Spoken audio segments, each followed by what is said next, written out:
filled out my ballot today. Super excited to vote. Go down, as I always do for every election. It doesn't matter the election. I walk myself down to the county building, very excited to drop it off with the people at the county. I feel like that's my way of like, this vote is going to get counted. Yeah. Go up to the front door today, Monday, and the whole fucking building's closed because it's fucking Columbus. I didn't know California celebrates Columbus Day still. Yeah. Federal we holiday, do. yep. I thought we had canceled this. I think we did, but apparently the county didn't get the memo just yet. Okay. Yeah. And So why what do we would do? they? What do we do here? I mean, I myself celebrated a nice Indigenous Peoples Day today instead of Columbus Day, which I think that is the far superior lens with which to view this day. As did I. I would agree. How does one celebrate? Usually by trying to read some Indigenous literature. I really was trying to focus this year hyper locally on the Nishinan people, and so wanting to read up a little bit on sort of their fight to be recognized. The Nisenan, for listeners, are the original nation that was right here in the Sacramento Valley at the confluence of the two rivers. Yep. And there's been a real fight for many years to be actually, federally recognized. And so I thought it was important to meditate on that today, and just, what it means when we talk about institutional racism, as a Black woman, that has a very particular meaning for me, but also thinking about not just the marginalization, but also just the erasure and the lack of acknowledgement. And so I think, the idea that there would even be a Columbus Day that's celebrated and not a day to celebrate the people who were here first is an example of erasure. So the only Christopher I acknowledge is Wallace. I like that. All right.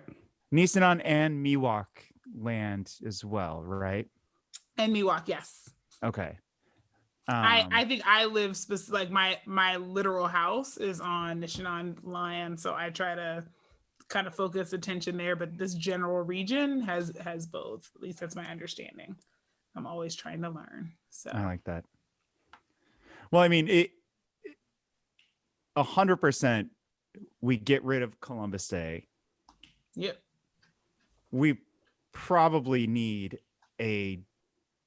at least a fucking day where we really, really get to appreciate, the indigenous First Nations, like what that means, wherever it is we live in the country. And then on top of that, like, why is Election Day not a fucking holiday to begin with? Also that. Yep. Sorry, I mean, maybe this isn't. No, I mean, as we're voting, I think that's important. Yeah. Agree. It's just incredible that this country is so backwards. So backwards. I like Rudy Giuliani tweeted out a bunch of shit how it was like not only anti-Catholic but anti-Italian to like not celebrate Columbus Day or some shit. That was also in your president's yeah, I saw that too. How he's got some really hot takes. And that we should certainly not, we should certainly not study all of history, because then that would lessen the heroism that we bestow upon Columbus. Hey, I'm celebrating here. Oh. Right. Oh, I felt I resisted the urge to gag repeatedly as I read it. Well, at least we got rid of, in the last few months, we've successfully extricated a number of Columbus statues from the country. It's true. We have, and we've also gotten rid of a really racist team name in the NFL. So I'm, Things are happening. Things are happening. Slowly but surely, we're like maybe becoming, more at least cognizant of our history, if not willing to reckon with it quite yet. Yeah. I don't know when that comes. I feel like the Italians will easily be able to jump to like another thing to have pride in that's not Christopher Columbus too. Can I just say, like, I was like 32 when I actually like even realized Columbus was like Italian. Like, first of all, just wanting to take a step back and say that is a controversial piece of history. Also true. Yeah. He is not, there's some evidence to suggest he could be Italian. There's other evidence to suggest he's not. So like, you have this person who is like vaguely maybe Italian and was also kind of bad. I would just like err on the side of like, let's just not claim this one and move on. We've been here for, at least a couple hundred years at this point. Like, we don't have anybody else who we could lionize if we're choosing to, again, do hero worship. Like, why that guy? Right. Yeah, they haven't Sylvester Stallone hasn't been canceled yet, right? No. Okay, great. Then he's the new guy. The Italian stallion. Yeah, exactly. Let's do that guy. I mean, I just feel like you have so many people in Da Vinci. in Italian history, in Italian American history, that you could just like choose to swap out. Listen, there are some problematic Black people, and if somebody came up and put their Blackness in question, I would gladly enter them into the race trade, like without question. Yeah. So I would just not claim him. All right. Well, it sounds like we're all decided that the Sylvester Stallone is the new pride of Italia. Happy Stallone Day, everyone. Everybody watch Rambo. You're welcome. Sly hard or sly home. All right. You guys want to get started? Oh my God, not sly hard or sly home. Yes. Let's start on that note. Voices, the things they said. Voices, some from those dead. All the voices heard. Voices, things we say. Voices, they're in your head. All the voices heard. Hello, everyone. You have Kempa And Skylar. And Flo, and we don't have Shannon. Yeah. No Shannon tonight. She is feeling somewhat better, taking a rest day, and we think we'll have her on the next episode. So rest up, Shannon, and we're excited to have you back. Yes, Shannon, because the rumors are really starting to swirl that you and I are the same person, or that I killed you, and that's why we can't show up in the same place. It's really awkward at this point. So Shannon, we have to be on at the same time so that I can avoid going to potentially prison. So to be fair, on the last episode, we could clearly see that her arms were being manipulated by a fishing wire. Shannon, come on. I've been starting to believe these rumors. So yeah, I'm somewhat convinced myself. So it's time for you to come back, Shannon, if in fact you are still alive and listening to the show. Mm-hmm. I enjoyed listening to the last episode, and I really tried to live tweet it on Friday and then ran out of time and had to pick it back up on Saturday. I noticed that. It was good. It was a whole weekend of live tweeting the episode. Yeah. Nice. Like, I'm gonna live tweet. This is how I listen to the episodes. I pause them for multiple hour spans and then come back to them. I assume you're not alone in that regard. There's a lot. We just have so much to share with with the public. It's true. I just didn't time it well. Like I realized like I wasn't on the episode at like 8:15 and then knew I had a 9 o'clock. So I got as far as I could. I should have just waited, but I couldn't. I just needed to know what you all were You got to go. Yeah, exactly. Yeah, I published super early too on Friday because I was catching a flight. So I published it on the Capitol corridor. Very nice. Yeah. All right. Well, let's get into today a little bit. We've had some very interesting news here in California related to the elections. Skylar, I think it was you who shared it with the group. So our friendly little scoundrels, the California GOP, have been up to no good recently. What is it they've been doing? They have been setting up their own ballot collection boxes. These have been in largely pretty Republican areas like Orange County. Like they did it in Fresno, like a few places down south. So what they're doing is they're setting up their own ballot collection boxes with like that say official ballot collection boxes on them, even though they aren't official ballot collection boxes. And they've been totally legal. It sounds very legal so far. They have them they've been putting them up at like churches and gun ranges and like gas stations and shit, and it'll be like official GOP ballot collection box or whatever. So California did ask them or forcefully demand that they stop doing this. So they're supposed to be done doing it by Thursday, but the GOP are saying that under a provision that was passed in 2016 that this is actually legal. What they're talking about, what they're referencing is a provision that makes it legal for like you to take your sick elderly grandmother's ballot to the ballot box for her.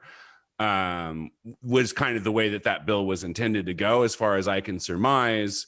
And these guys are using it to be like, we can just accept ballots willy-nilly and kind of, and there's like, I mean, the other side of this, right? I mean, the other side of this is that if it is an official ballot collection box, like we have like at the county building or at City Hall or places like that, which you can easily find if you look up, if you're filling out your ballot, there's like a million places to go drop it off other than your mailbox if you want something more secure. Those are pretty commonly listed, but those have like people who are paying attention to them and come and check on them and kind of make sure that there's no, chicanery happening with them. The GOP ones, it will shock you to know, do not have any such protections. I thought they had like two Proud Boys standing. Okay, so they do have some protections, maybe. Yeah, if the Proud Boys are like not too hungover to make it to the gas station, then yeah, there might be a little bit of security there. Here is why when I saw it, because it was like, well, why did they even think this was possible? And then I was like, oh yeah, that was true. 4 years ago, this thing was passed, like Skylar said, to make it so that like people you trusted could drop off your ballot. I had to use it once because I was going to be out of town on election day. And so I wanted to make sure it got dropped off. And I was like out of town. I think I had to leave for a funeral. And so I was gone for a couple of weeks. So I filled it out and gave it to someone to turn it in for me, which is like the way it was intended to be. Right. But what to me, where I think they're going to end up running afoul of the law on this one, even if they try to like, try to appeal it, is that they said official drop-off location, so people don't know that they're entrusting you. It's different if right. I think I'm dropping off my ballot myself, but I'm actually giving it over to you to turn it in for me. And I thought there was something on your ballot that says like, you're agreeing to, to pass this along to someone else, and they have to sign and say that I know there is on you literally both sign, right? Yeah, there is a thing on the back. Yeah, I know there is on your voter registration form. So this to me feels like something that's being done against people's will, which brings me to I feel like we're gonna have a segment on the podcast for like the next 8 weeks called my chaos theory, because I am firmly of the belief that like Republicans are just trying to infuse a lack of confidence and chaos into this election so that they will then have ground to be able to contest it when they lose certain things this time. And so I think anything they can do to do this just like feeds into that. And the reason I started really thinking about this is I have a friend who has moved from Atlanta to Oklahoma and has been there for like 8 years or so. and suddenly this year got an absentee ballot, even though they've been registered and have been voting for the last 8 years in Oklahoma, but they got one from Georgia. And I don't trust Brian Kemp as far as I can throw him. And how all of a sudden did he get their address in Oklahoma? And I think they're doing stuff like that. And then like tracking it so that when they get these ballots back that they already knew were illegally sent, they can say, see, look at all these people who fraudulently voted. Like, I don't trust it at this point. First of all, Brian Kemp and I, no relation. Not the same last name also. No. The A's matter. A's do.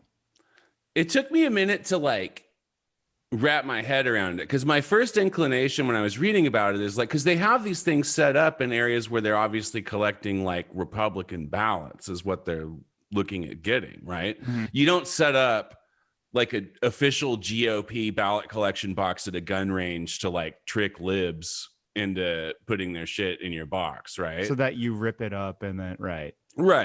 So like it took me a minute to be like, wait, if they're putting all of these boxes in places where like Republicans are likely to turn their ballots in, then I don't really get what the long game here is, right? Because there's no like, it doesn't make sense. You couldn't like throw them away, which is what leads me to concur with Flo's chaos theory that they absolutely will throw those things away and then be like, oh no, a bunch of votes got lost. I don't know how that happened. And then it will cast a bunch of doubt over the election. And that's what these guys are looking for. And that has worked for them.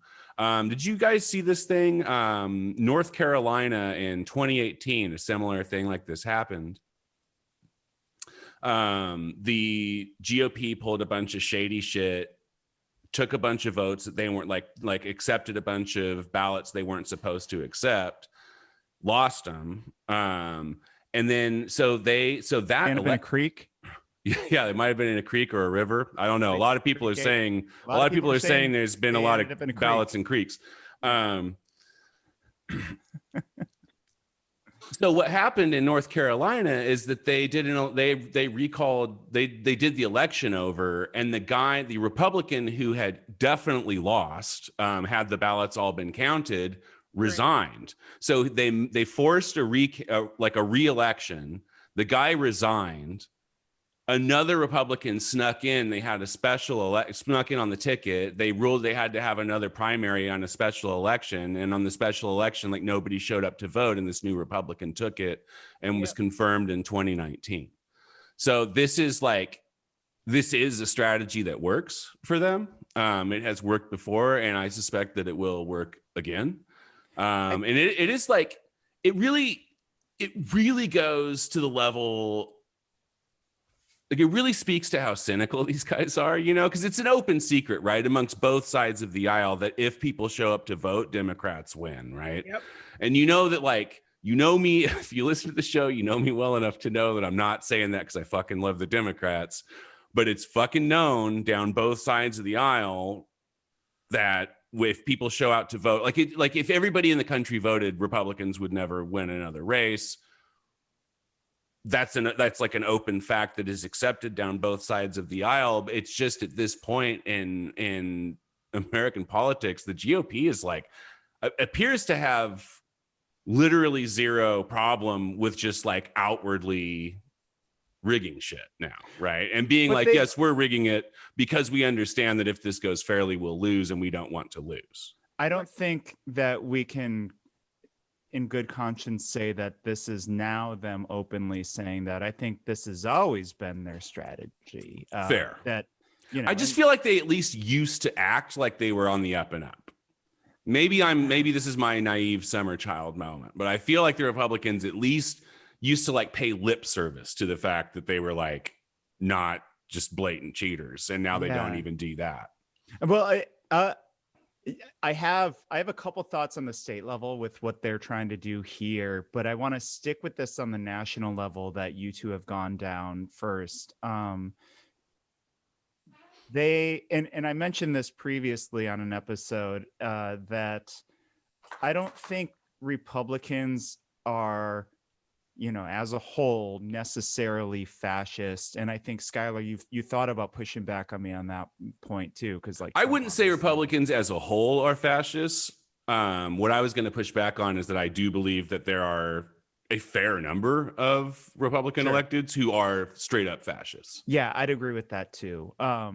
But I do think that, you know, Republicans, once again, on the whole, gonna love using this term all episode, they have fascist tendencies, and they know that they win races when they can depress the vote of minority populations.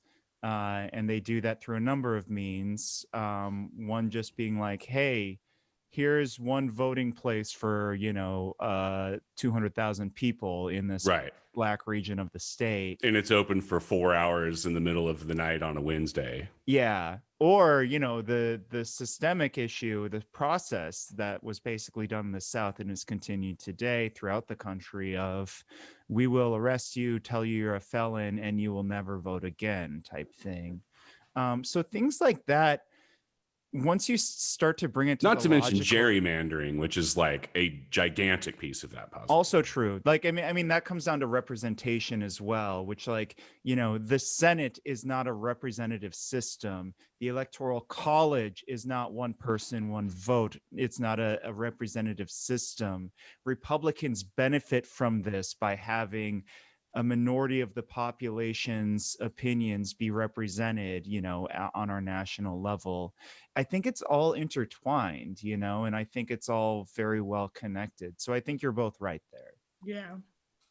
It is like staggering. These guys are, I mean, like, I hate to say it, but these guys are fucking brilliant at this. Like, if you look at the amount of work, like, dude, the way that they've gerrymandered all these districts is a fucking work of art.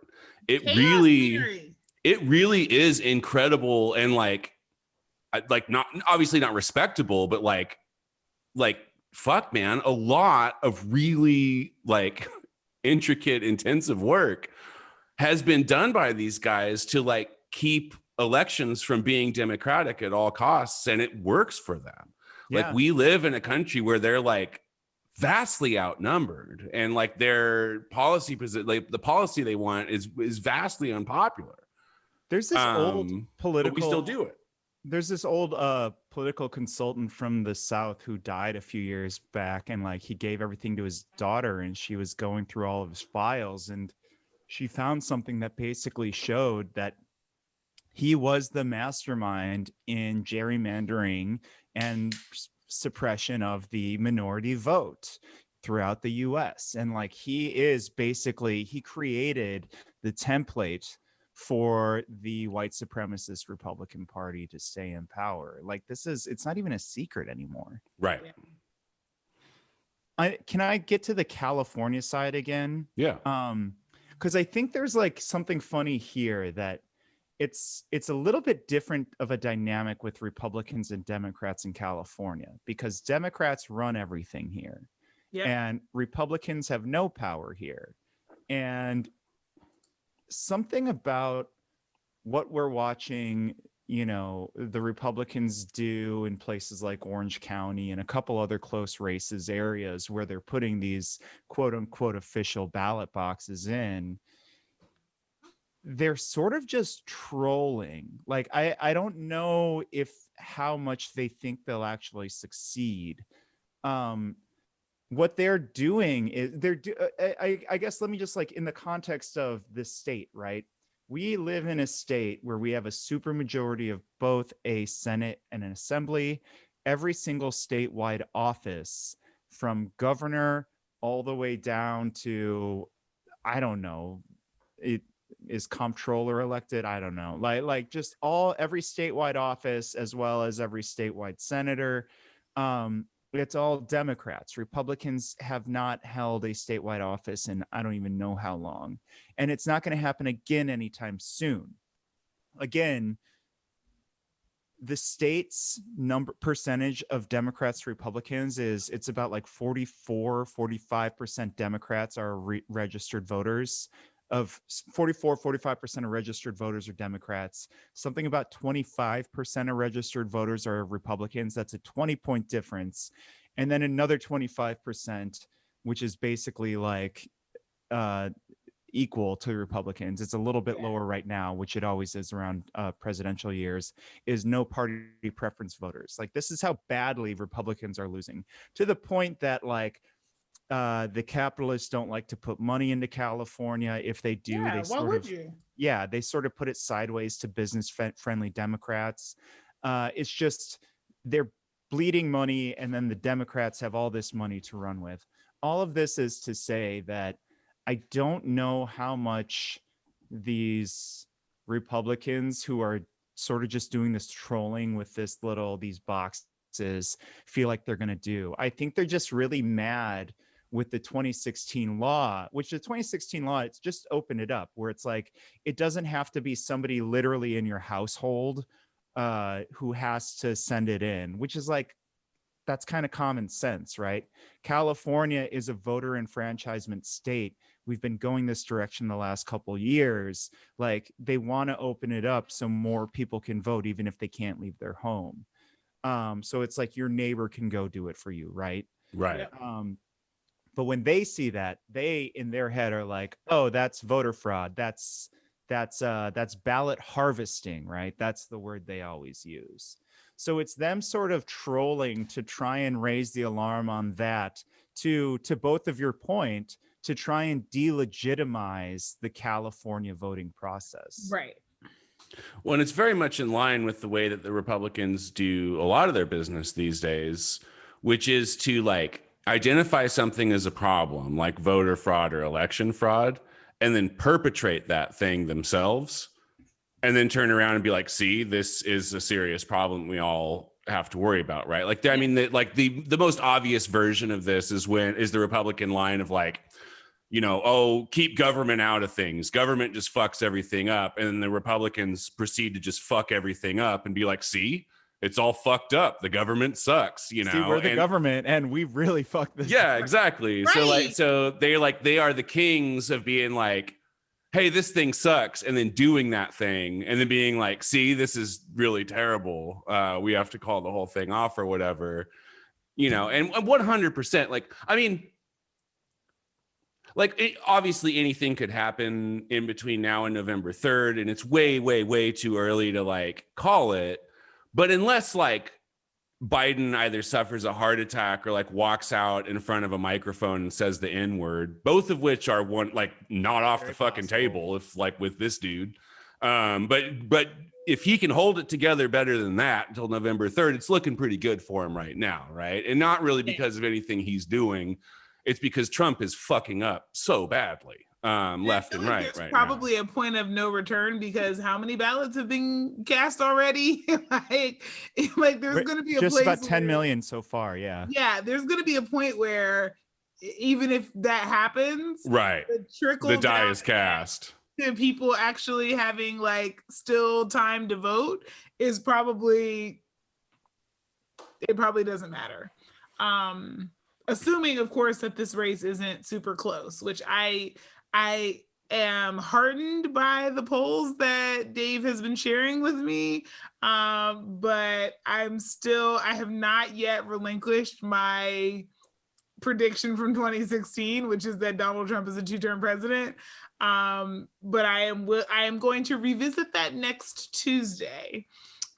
Because I feel like we'll be close enough to the election that if these poll numbers are holding, I may say I do now see evidence to suggest that he may not be a two-term president.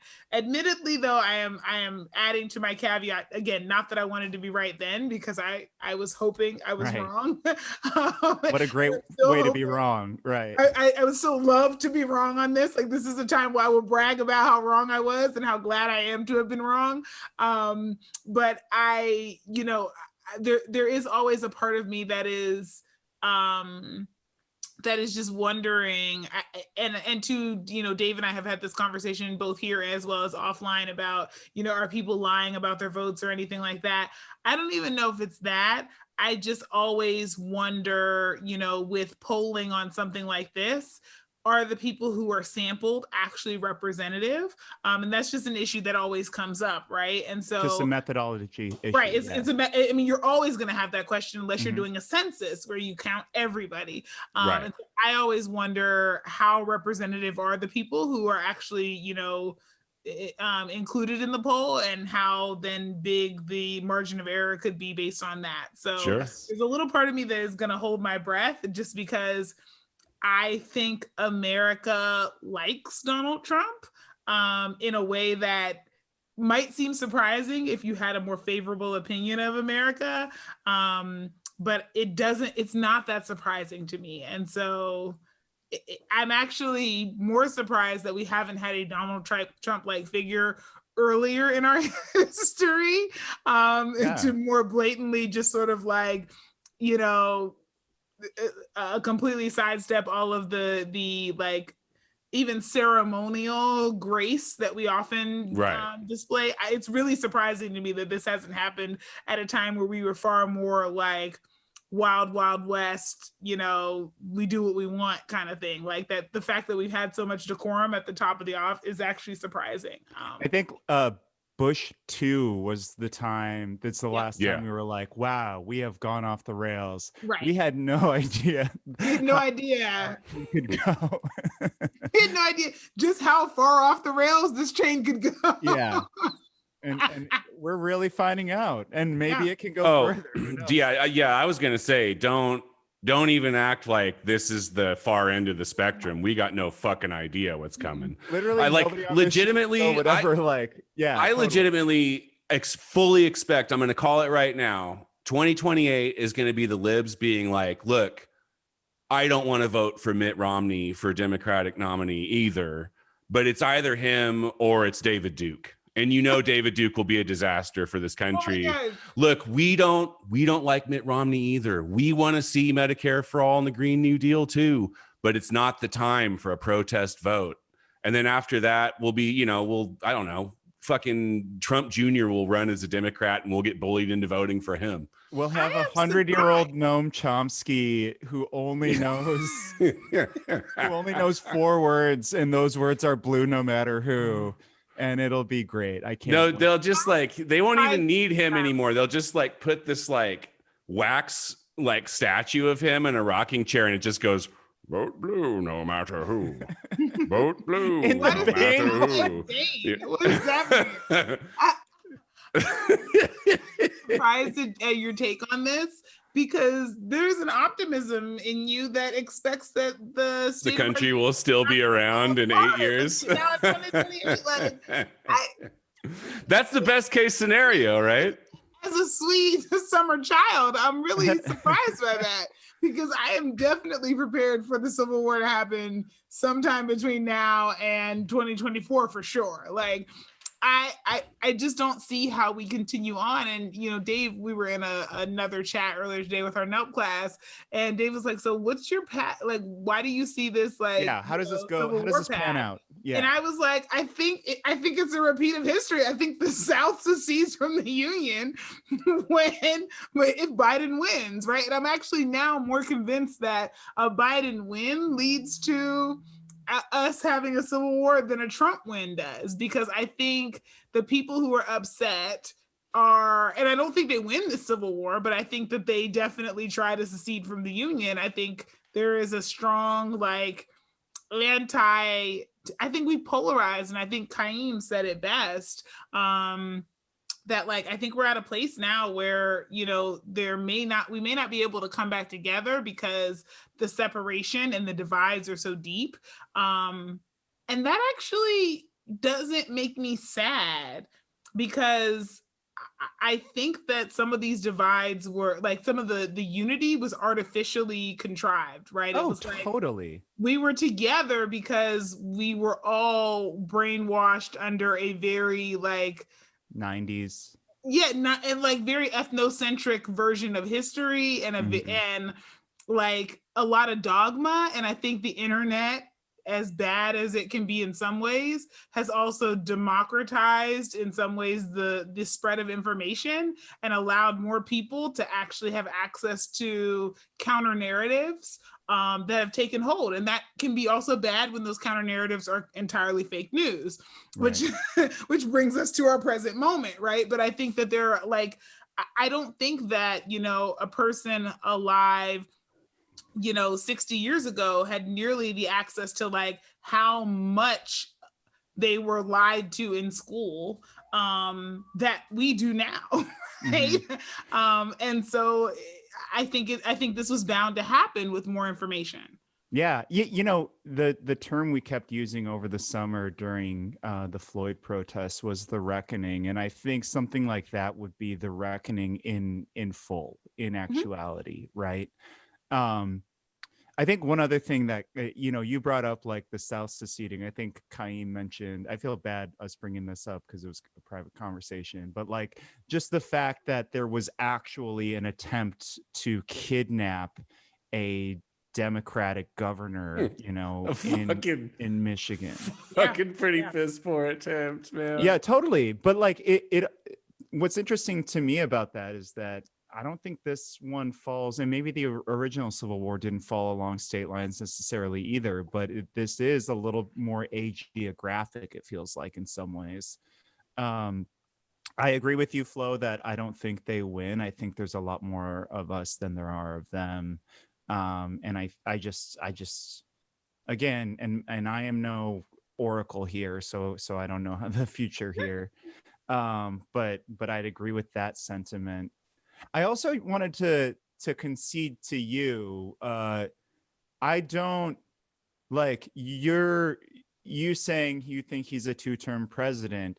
I also concede to you that that's a possibility, right? Like that's, you know, even the most stringent polls are saying like that's a 1 in 7 or 1 in 7 chance of that happening, of him winning. Which before 2016, you would have been like, oh, we've got this thing in the bag. But he came in on not a great chance in 2016 and did it then too.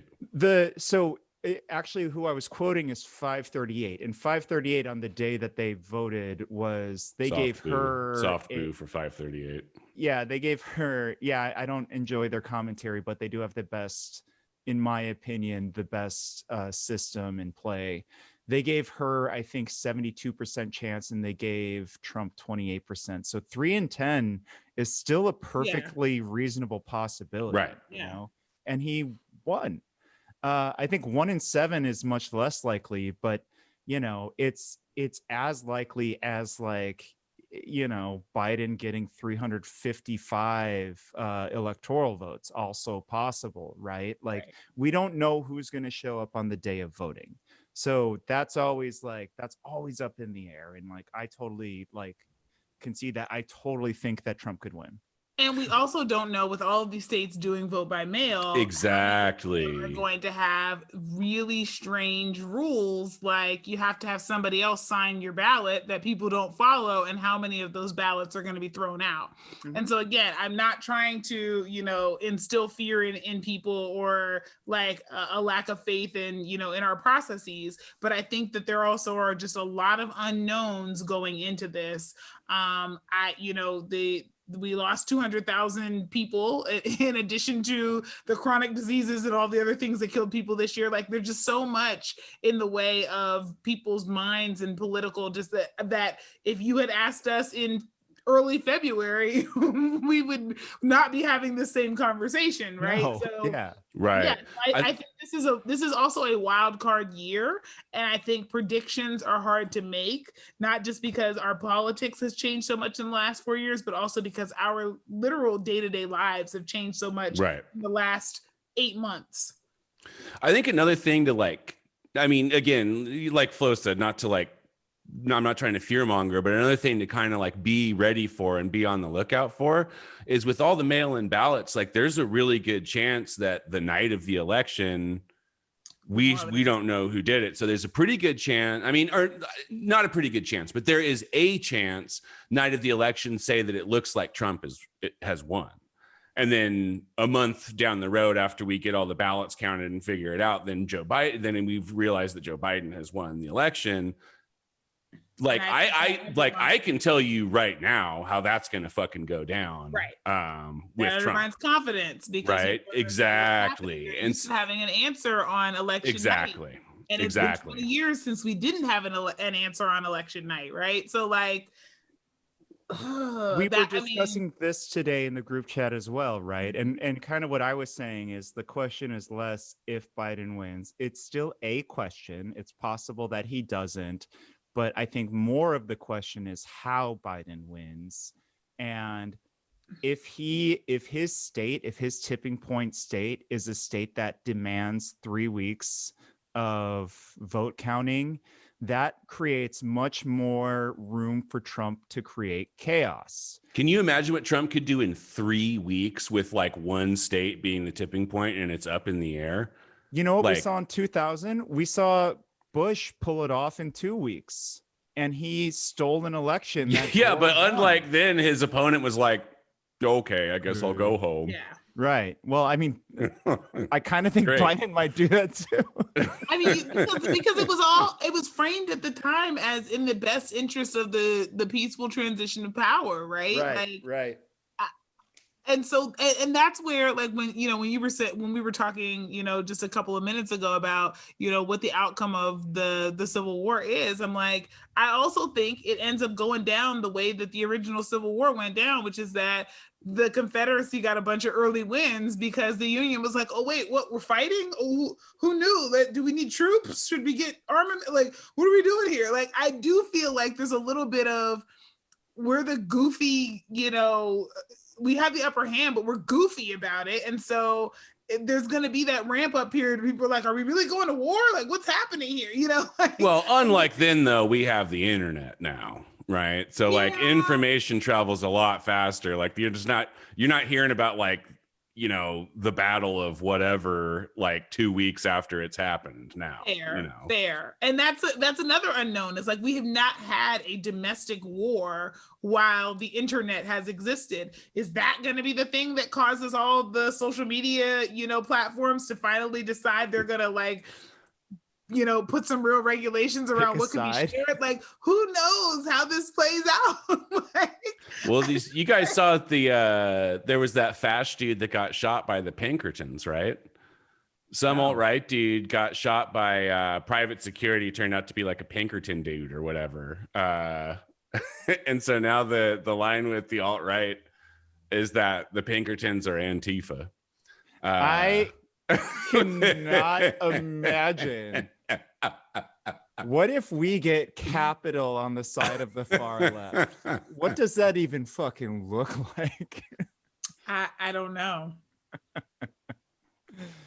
Oh my God. I just have realized in my life that like the things that I care most about are things that don't make money. So I am always going to be in class solidarity with the poor because I am most drawn to the things that don't like most of the fights. I mean, I even think about my ballot, and like most of my fights have like the unfunded pro side or the unfunded opposition that's just really trying to like I'm never in a position where totally. I have that's all you gotta well-funded militia at my back that's like, yeah, that's the thing we should do.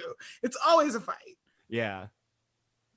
I think to that regard, I mean, I think there's a lot of people, and I'll be 100% honest, like kind of myself included. I get beat up every time I talk about this by leftists, so I'm not gonna like take a real hard stance on it. But like I know like I'll state it like this. There's like a part of me that when we're talking about like, oh, the South wants to secede, there's a part of me that's like, bye. Like, okay, goodbye. Like that's a lot like more electoral votes that we don't have to fucking worry about anymore. Like, see ya. It's not like they're fucking contributing a ton to the fucking feds anyway, as much as like a state like California or New York is, Right. So like I think there's like a fair I think there's a fairly big there's a part of me that when like Alabama's like, we're leaving, I'm like, okay. Like, don't let the door hit you. don't let the door hit your ass on the way out, right?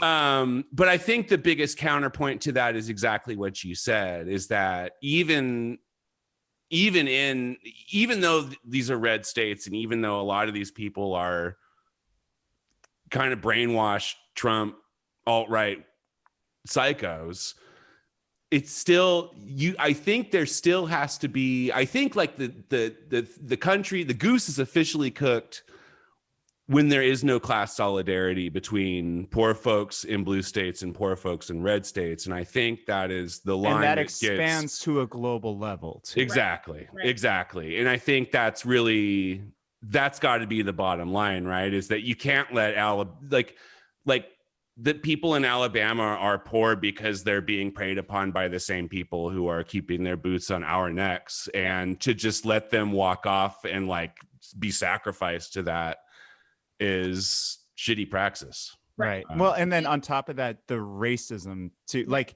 not to say we don't have racism here that we need to be fighting and extricating. Absolutely. But like, it is, it's rampant in all sorts of states and in different ways, and in Alabama it can take on some very nefarious forms. So and that's, I mean, I think that's the same reason why I used to always have this thought experiment of like, what if we won the Civil War and then but didn't reunify the Union, and our southern border problem was the damn Virginians who want to come over and steal our universal health care. Right. And I always end up on the side of like, yeah, that's a really nice thought experiment, except how do you extract all of my ancestors from the South, because that was primarily where most people lived, right? So then you're also talking about the tyranny of allowing them to continue to live for however long. And I think the same question would arise now. I think about the fact that like all of the historically Black colleges and universities are in what would probably become whatever the so there's a lot of like redeeming value to the places that sometimes end up being on the polar opposite side of political fights. And that's probably the thing that will end up forcing us to try to do some, but I hope we take a page out of Germany's post-World War, thought, and like fixing education first and foremost, and really paying strong attention to Reconstruction this time, instead of letting that, fall by the wayside, because I think you actually can rebuild a stronger union that has some solid values when you're in that post-war time, but we've squandered that opportunity, at least the last time we had it. Can you imagine us taking on that level of humility, like, and, over the course of half a century discussing everything we did wrong? Like, but I bet I bet it felt, I don't know, maybe not, but I bet it felt like that to the Germans in like 1938 too, right? Like they probably like were in an extremely different place a decade later, culturally. I have to imagine. I mean, I would hope so. I mean, I hope that we could get to a place where it could just be common knowledge, like where we're not calling this the war of northern aggression. Like, I would hope that would be a place we could get to where we could just like accept facts as facts. But I also feel like there's a really strong American sentiment around some of these myths that have held for a long time. And I think there will be a lot of people who are lacking in a national identity if that goes away. And I don't think, at least my read of German history, and I'm not German, but my read of German history is that wasn't necessarily like, this was not as tied to the deep and generational framework of who Germany was. This was fascism sort of taking on the role that fascism does when people do nothing, but that it didn't have the same cultural importance and centrality to their identity shaping as it does in America. My guess would be, and Skylar's the only one who's actually lived there, but my guess would be it depended on who you talked to at the time. Yeah. Yeah. I mean, I can't speak to it. I did live there for a little while, but I I mean, my only takeaway that's like different over there, and I don't think, like, obviously, like during, like, when the Nazis were in power, there were like swastikas everywhere and a lot of pageantry and flags, like we see here. They, like, I mean, nowhere else in the world do they like fly their flags everywhere, like off of their trucks, and you know, they don't. It's not everywhere in the world where they like sing the national anthem and pledge allegiance in school and shit, you know. But they really don't do that in Germany. Like to fly even just the German flag, like not a Nazi flag, just like the flag of the country, Germany, is seen as being pretty like, like you're making a statement doing that, you know.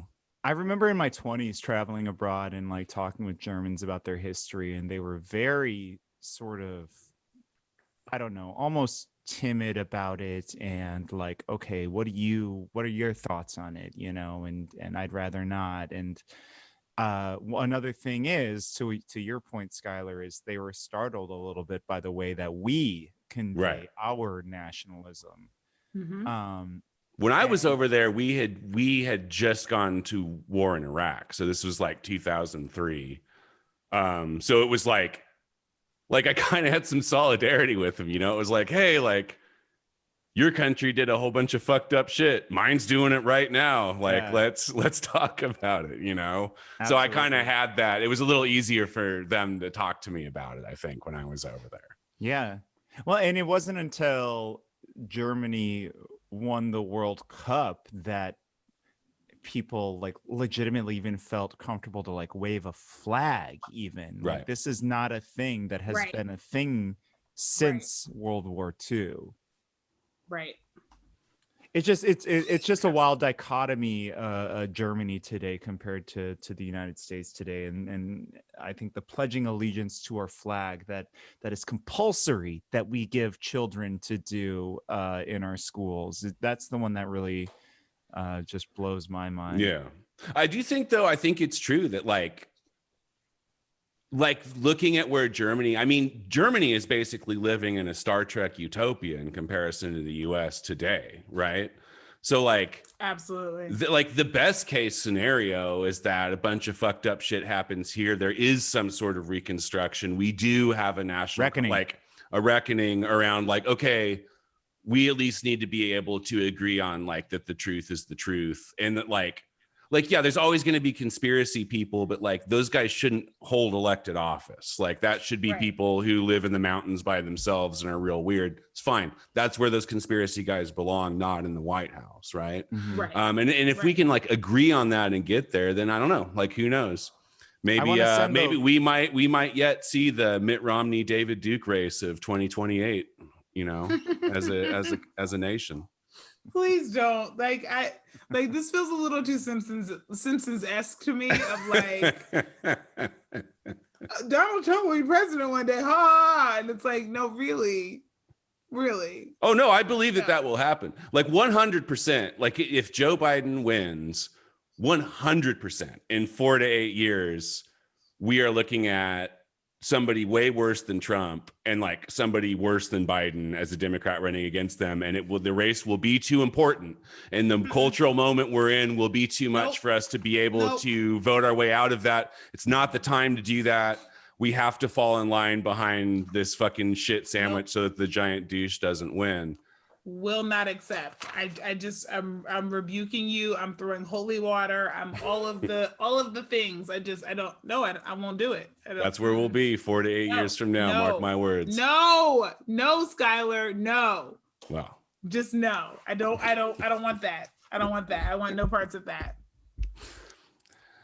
Well, Dave, speaking of 4 to 8 years from now, at some point I'll be employed again.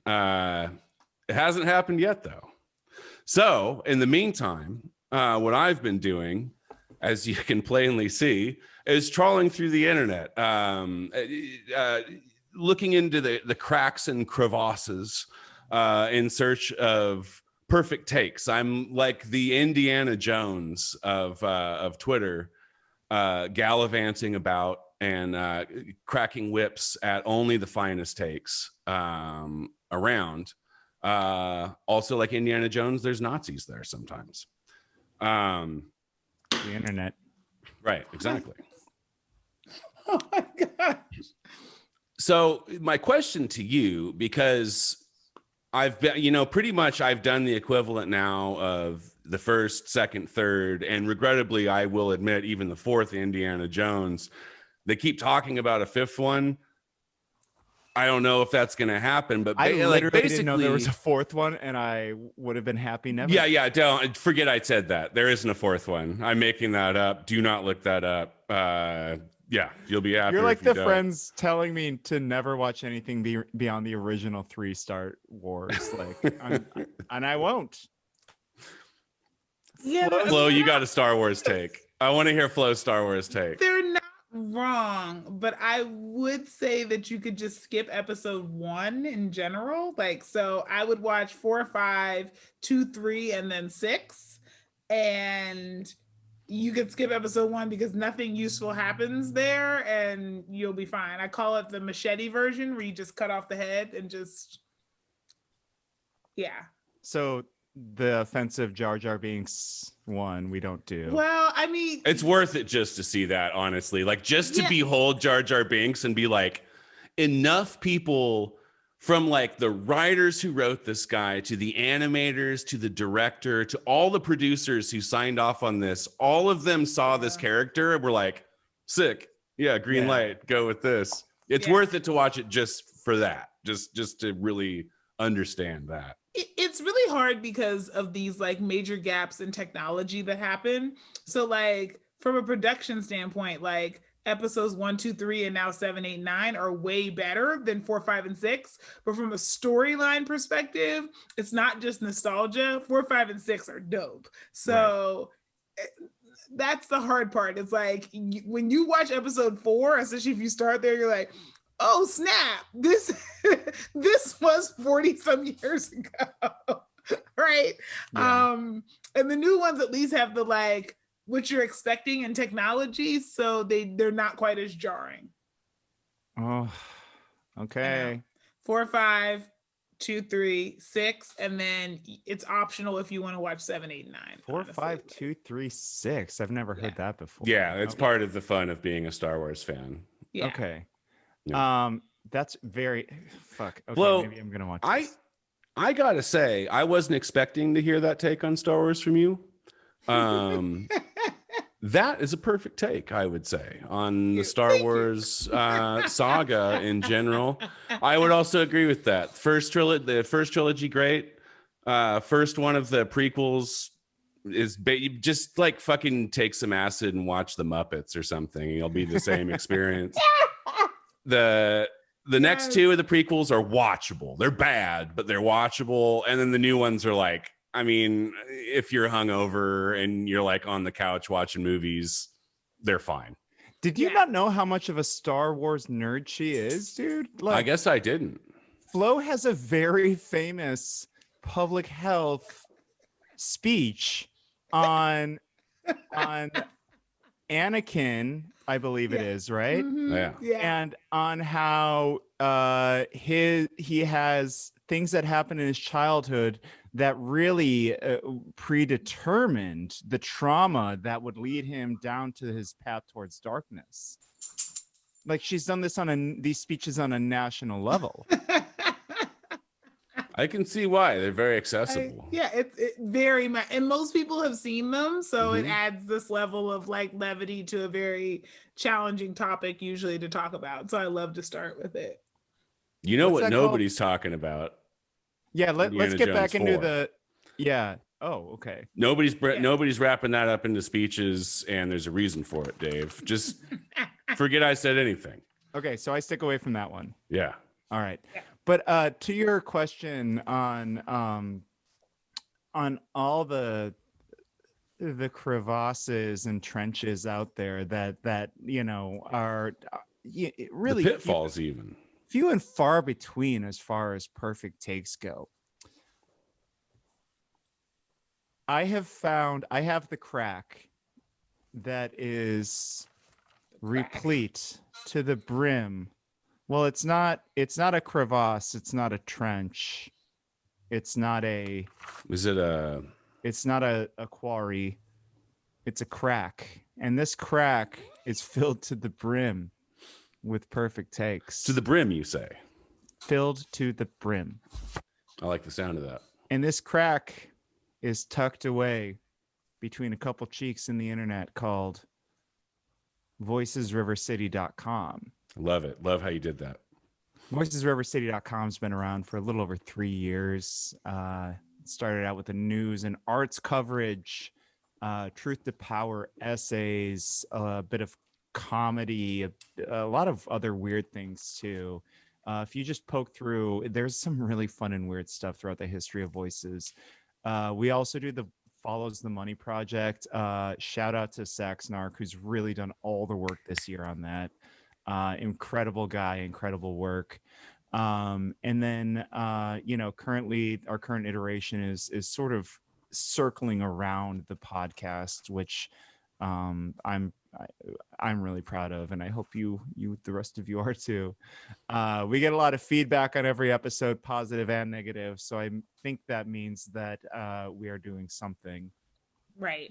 Good or bad, who knows, but we're definitely doing something. I like our YouTube comments. That's my new favorite thing. I love those too. Oh, I need to go look at the YouTube comments. I never go over there. Yeah, we get the chuds come in on YouTube and weigh in. Yeah, they are fun. I was out of town over the weekend, and then I came back and checked this morning, like our social, and all sorts of comments from all sorts of directions. Let me tell you, commenter, I'm no Phil Cerna fan.